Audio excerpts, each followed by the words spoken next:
The orientation of furrows relative to the original tetrad of microspores classifies the pollen as sulcate or colpate. Sulcate pollen grain has a furrow across the middle of what was the outer face of the face when the pollen grain was in its tetrad. If the pollen has only a single sulcus, it is described as monosulcate.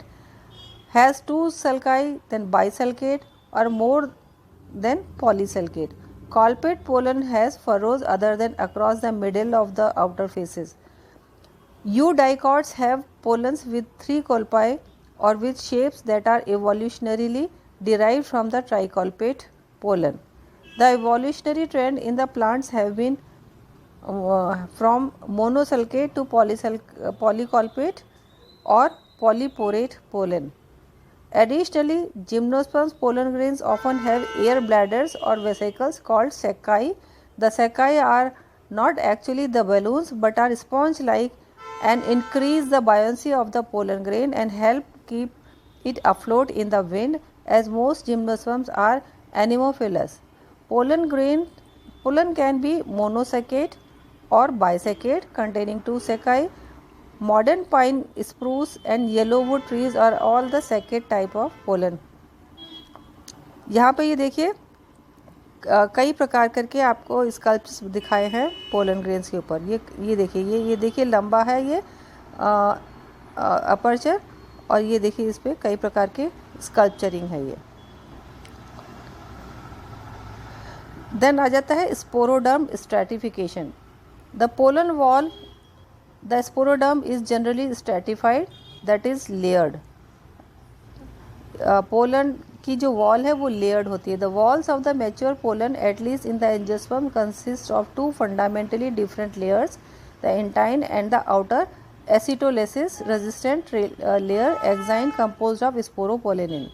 The exine covers the entire pollen surface except germinal apertures where it is absent or greatly reduced. The exine of pollen grains can be divided into outer sculptured sexine and the inner unsculptured nexine.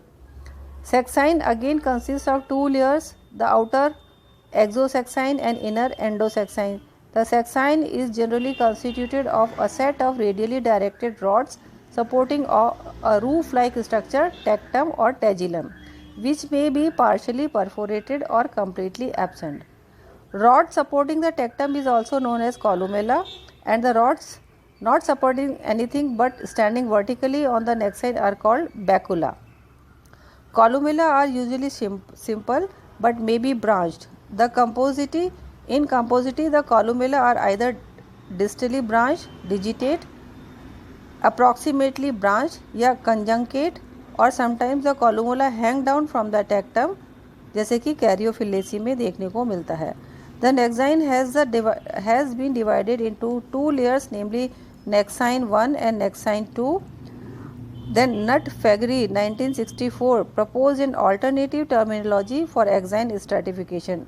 है ना? He recognized 2 layers of exine, the outer endexine and the endexine. He designated nexine as foot layer and considered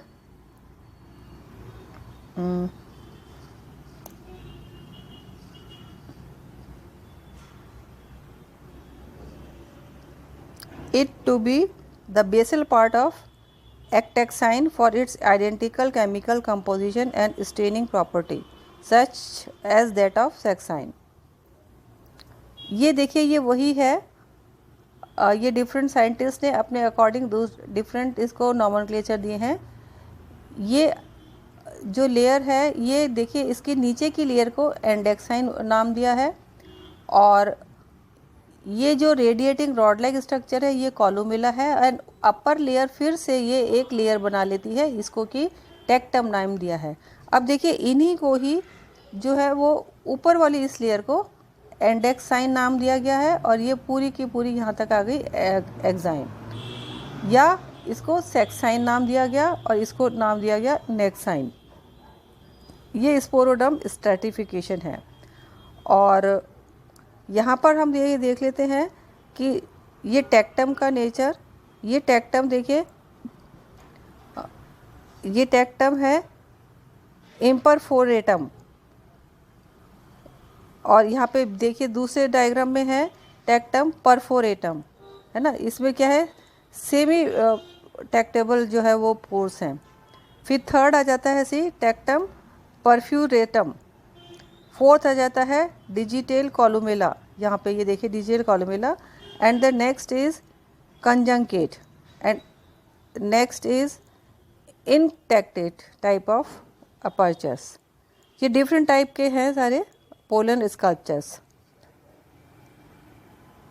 Fragries ectaxine is quite different from the endexine because the former contains more dense sporopollenin and stains more deeply.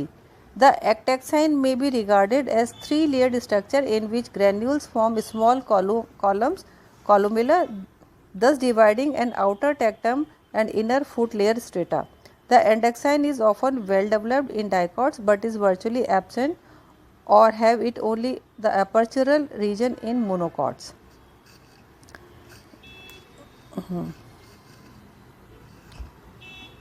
आगे की बात जो है वो अगले video में करेंगे।